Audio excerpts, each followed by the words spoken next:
Saúde Consciência. Oferecimento Med Senior, o plano de saúde para bem envelhecer. As histórias que já foram contadas ao longo, do tempo e atribuídas à ciência, à informação, e não necessariamente elas eram, viu? Etel Maciel, bom dia. Bom dia, Fernanda. Bom dia a todos que nos acompanham. Tudo bem? Tudo bem? Essa história de fake news não é de agora, então, não, né? Não, não é não. Agora, né, Fernanda, a gente mudou um pouco a velocidade, né, com que a notícia se espalha, né, por conta da capilaridade dessas redes sociais, de como uma notícia chega rápido em algum lugar, né? Mas eu trouxe aqui algumas, vamos dizer assim, curiosidades, né, grandes desinformações que aconteceram durante a história, que acabaram mudando até o curso da história, relacionadas às doenças, né? Porque houve um período não muito distante, né? Se a gente colocar século XVII, eu diria, antes, né, do século XVII, que a gente não conhecia, não existia microscópio, que foi a grande revolução da ciência, do ponto de vista da saúde, porque a gente começou a enxergar ali os micro-organismos, né? Mas antes a gente não via, a gente não sabia que existia uma bactéria, um vírus, um fungo, a gente não tinha esse conhecimento, né? E aí a doença era relacionada a um castigo divino, né? Alguma coisa que a gente estava fazendo de errado, tinha feito de errado, um pecado, né? Então, e ao longo da história, como a gente não tinha uma explicação científica, não existia ciência propriamente, né? A gente foi buscando os culpados, né? Então, eu trouxe algumas curiosidades, até falei sobre elas quando participei aí do Noites Quânticas, Fernanda, aquela iniciativa de levar a ciência para o bar, e as pessoas gostaram muito, foi um momento assim de muito interesse, né? Porque às vezes até hoje a gente tem alguns resquícios na história e a gente não sabe por que exatamente aconteceu, né? Então, Isso. o primeiro deles que eu queria falar é o tal do gato preto. Me conta essa Que história. hoje, né? Então, o gato preto, até hoje, né? A gente já olha meio de lado para ele, né? Assim, Diz que ninguém dá quer, azar, né? ninguém quer que o gato preto passe na frente, então tem essa história aí. Mas essa história, ela começa de uma forma muito curiosa, que não tinha nem nada a ver com o fato, né? O Papa, à época, que é o Papa Gregório IX, ele escreveu uma bula papal porque ele estava investigando lá no norte da Alemanha que tinha um pessoal fazendo uns rituais que eles estavam falando de rituais satânicos. E nesse ritual tinha um gato lá no meio. Então, o Papa escreveu, você imagina que naquela época a gente está falando 1233, ele escreve em latim, poucas pessoas liam latim naquela época, né? E ele fala, então, que uma frase lá na bula que dizia o seguinte, na bula papal, né? Que muitas vezes o diabo assume a forma de um gato para servir de instrumento dos seus planos. Então, olha só, como que isso vai chegando? Isso vai chegando, poucas pessoas leem o latim, um vai falando para o outro, aquela história da fofoca. Você viu o que o Papa falou, Fernando? O Papa falou que o gato preto tá possuído pelo demônio. Aí Fernanda vai falando para Patrícia vai falando para Adalberto, isso vai seguindo uma corrente. O que começou a acontecer? As pessoas começaram a matar os gatos pretos, né? Meu Começaram a matar Deus. os gatos pretos, e depois isso nem era só gato preto, começou a ser outros gatos também. E o que aconteceu nesse período? Você tinha ali, né, vamos dizer, um equilíbrio biológico, porque você tem um gato que é predador do rato, né? Quando você começa a matar muitos gatos, e a sociedade, a gente está falando isso na Europa, né? Então, século XIII, quando você começa a matar os gatos ali, a tendência natural, sem predador, foi o quê? Infelizmente, na história. Os ratos se proliferarem, né? A gente tem uma quantidade de rato maior, né? Naquela época, as condições de higiene já não eram tão boas. E o que acontece? A gente sabe hoje, mas na época não se sabia, né? uma pulga que tem como o seu reservatório ali o rato, transmitir uma bactéria, tá? Uma bactéria ali nessa pulga, que é a Yersinia pestis, que foi responsável pela grande peste bubônica daquele período. Então, você vê assim como uma história que tinha lá uma razão, né, que estava sendo investigada pela igreja, numa coisa muito específica, ganha uma fala, né, de uma pessoa que leu aqui, outra pessoa que ouviu, que o outro disse lá na igreja, que passou para o outro, e aquilo virou uma matança de gatos que fez com que os ratos se proliferarem, que fez com que os ratos que tinham a pulga, que tinha a bactéria, se espalhassem pela Europa, e aí a peste bubônica. Então, é a notícia que vai, a desinformação, né, causando doenças. Um outro fato agora, a gente vai passar um pouco aí uns 100 anos na história, a gente passa aí uns 100 anos, 1347, mais ou menos, 48, assim, até 51, o que acontece? A gente sempre teve, durante, ao longo da história da humanidade, né, um antissemitismo, né, os judeus, né, as comunidades judaicas viviam sempre isoladas, mesmo nos países. Na França, você tinha lá o bairro judeu, né, na Alemanha, o bairro judeu. Então, eles estavam, digamos assim, em geral, separados, né? Uhum. Não se misturavam muito. E começa uma nova pandemia de peste negra, que chamou nessa época. Era a mesma peste bubônica, daquele período lá, 100 anos atrás, que também não se sabia, que era uma bactéria, não tinha essa ideia, né? A gente não conhecia os micro-organismos, mas o que aconteceu? Em geral, os judeus, eles tinham poços para retirar água separados, e como eles têm hábitos de higiene ligados muito das questões religiosas, eles já lavavam as mãos antes das refeições. Naquela época, né, no século XIV, né, falando a 1350 mais ou menos, eles já tinham hábitos de higiene diferentes, vamos dizer, da população geral ali. E não tem uma explicação tão certa na história como que a desinformação surge, mas é possível que, porque eles foram menos impactados com a peste, as pessoas começaram a dizer: os judeus estão envenenando nossos poços de água. Então, Meu é por causa Deus. dos judeus que a gente está ficando doente. E aí, o que aconteceu? Vários judeus torturados para confessar que eles estavam envenenando poços de água. É claro que você, sendo torturado, você vai falar um monte de coisa. Vários judeus foram mortos. Em uma noite específica, mais de 2.000 judeus foram mortos num massacre na Europa. E as comunidades judaicas começaram a migrar para a Europa Oriental. E depois a gente vai ver, inclusive, porque assim, tem muitos judeus na Polônia, tal, por conta dessa migração, né, que aconteceu da Europa mais ocidental para a oriental. E mais uma fofoca, né, uma desinformação espalhada sem uma base nenhuma, né, não tinha uma razão, mas porque alguém achou que então eles não estão morrendo igual a gente, então eles estão aqui fazendo isso, e como eles já são suspeitos, eles estão ali juntos, a gente precisa, eles são os culpados, né? E o outro episódio, a gente pula aí mais 100 anos, é o período que as pandemias estão acontecendo, tá? E as desinformações estão ali seguindo juntos. A gente tem aquele período bem triste também da história, que inclusive tem um livro, né, que chama O Martelo das Feiticeiras, que conta como que os inquisidores torturavam as mulheres, porque, Elas eram segundo, né, a bruxas, né? Inquisição, exatamente. Meu Deus. E eles achavam que o que acontecia?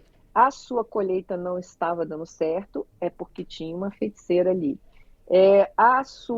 Tinha alguém doente, é porque tinha uma feiticeira ali. Então,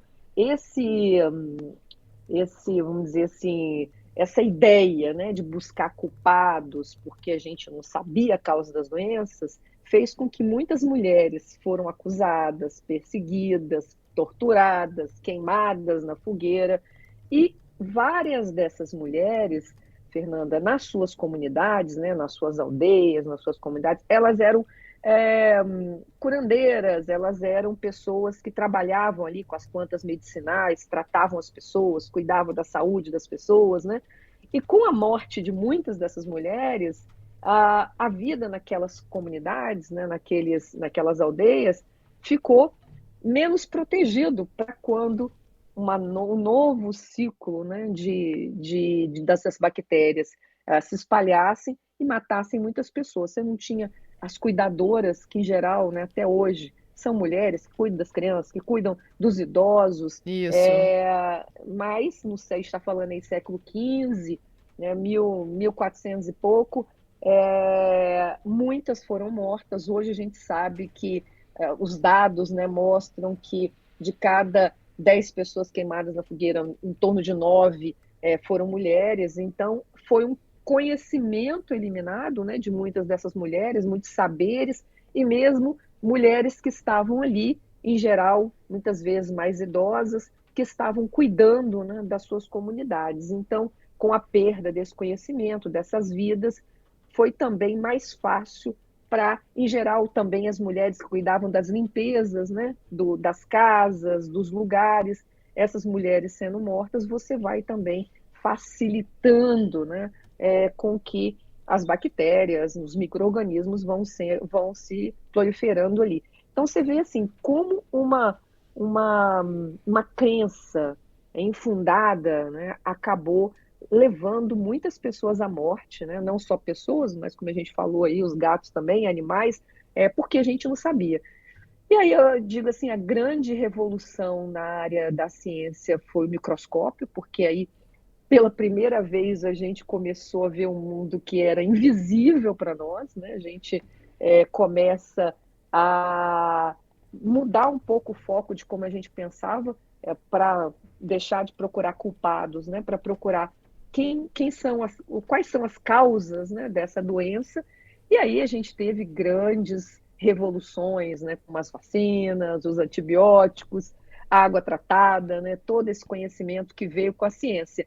Mas, Fernanda, é importante saber que apesar, né, da gente ter evoluído muito, nós ainda somos humanos, né? Então, quando a gente está diante de um evento, eu vou pular aqui muitos séculos, né, para a Covid-19, agora no século XXI, quando a gente está diante de um evento muito grande, inesperado, que dá muito medo, que muda as nossas vidas, né?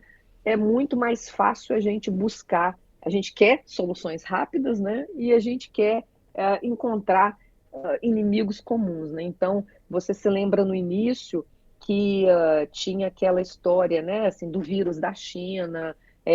Então, criando uma que a gente chama de xenofobia, né? Criando uma ideia de que aquele país, né, ele está estragando a nossa vida, aquelas pessoas, né, são ruins. Então, houve uma tentativa, né, da gente fazer isso, que isso passou para a vacina. Você se lembra depois a desinformação chegando, e aí o que eles chamavam, né, a tentativa de fazer com que as pessoas não se vacinassem, chamando a vacina como vacina, né? Então, assim, essa vacina ela veio da China, então ela não é boa, porque foi a China que criou um vírus para espalhar para a gente. Então, agora, se a gente tomar essa vacina, isso vai fazer mal. Então, cria-se toda uma teoria da conspiração que não é muito diferente daquilo que a gente via lá no século XIII, no século XIV, no século XV. E Então, desacreditando a assim, ciência, né? Tentando desacreditar a ciência, né? exato,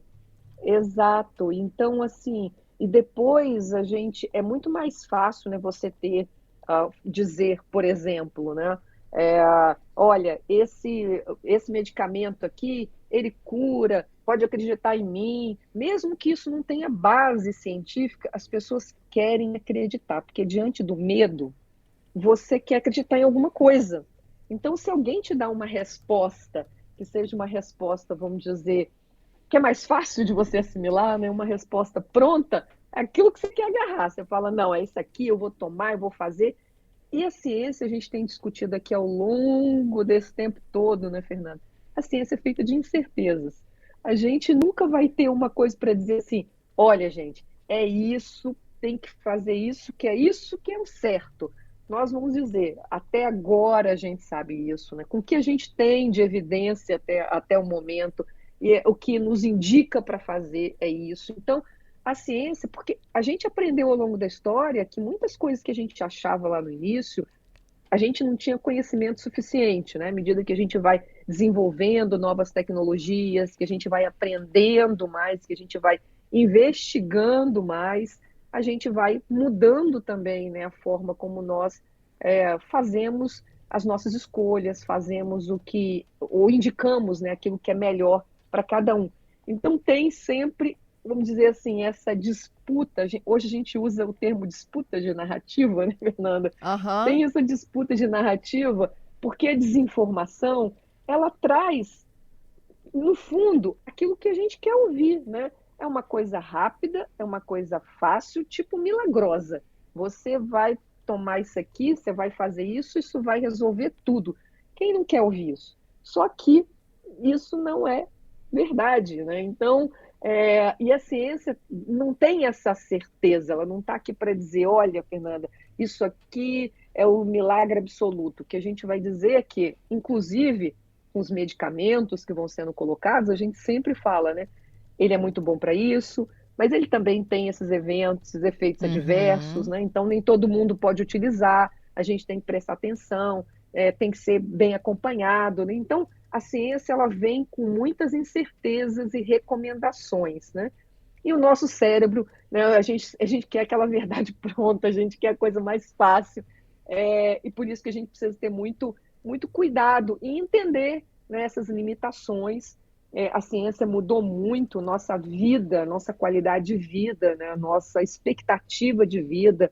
Se a gente colocar antes do microscópio, antes da gente saber tudo isso, a expectativa de vida era 30, 40 anos, dependendo de onde você vivia. E as vacinas, os antibióticos e principalmente o saneamento, né, água tratada, lixo, tudo que a gente sabe hoje, né, de esgoto, foram as três grandes medidas de saúde pública que revolucionaram a nossa qualidade de vida, a nossa expectativa de vida, mas tem todos esses elementos, né, que a ciência traz. A gente vai aprendendo, os próprios medicamentos vão sendo modificados porque a gente vai aprendendo com eles, a gente vai melhorando esses medicamentos. Não sei aqui quem está nos acompanhando, que, por exemplo, que pode ter uma hipertensão ou um diabetes, e pode ver assim quantos medicamentos você já mudou, porque você tem novos medicamentos que são melhores, que têm menos efeitos, ou que são ofertados de uma nova forma, né? Antes você tinha que fazer uma injeção, quem tem diabetes e é insulina e tem dependência, né, da insulina, hoje você coloca um adesivo, né? Então, assim, tudo vai mudando porque a ciência vai evoluindo. E por isso que é a beleza também, né, Fernanda? A gente vai aprendendo e vai modificando e vai melhorando. Mas é preciso reconhecer esses limites, né, da ciência, que foi responsável por muitas das nossas melhorias de vida, mas que trazem sempre uma incerteza, porque ela está sempre evoluindo. É isso, Etel. Eu acho que a gente tem que se permitir, né? Está sempre sob mudanças e mudanças para o bem, para melhor. Isso, exatamente, exatamente. E retomando, Fernanda, aquilo que a gente discutiu na terça passada, né, sobre a questão daquela pesquisa mostrando como as pessoas escolhem, né, a saúde, e muitas que, infelizmente, com esse momento, né, das redes sociais, que tem sua parte boa, mas também tem sua parte ruim, que ali tem muitas pessoas vendendo produtos, é muito parecido, né, com o que acontecia antes, só que agora num formato mais rápido e de redes sociais.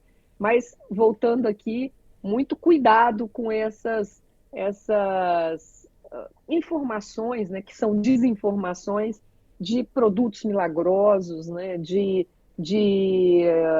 escolhas milagrosas que você pode fazer e que vão, nossa, mudar a sua vida. Então, sempre tem muito cuidado com isso e procurar sempre profissional de saúde para te orientar, né, Fernanda? Perfeito, viu? Bom, vou finalizando aqui com os nossos ouvintes. Giovanni dizendo, olha, para mim, o grande lance dos medicamentos é saber que o veneno da jararaca virou remédio.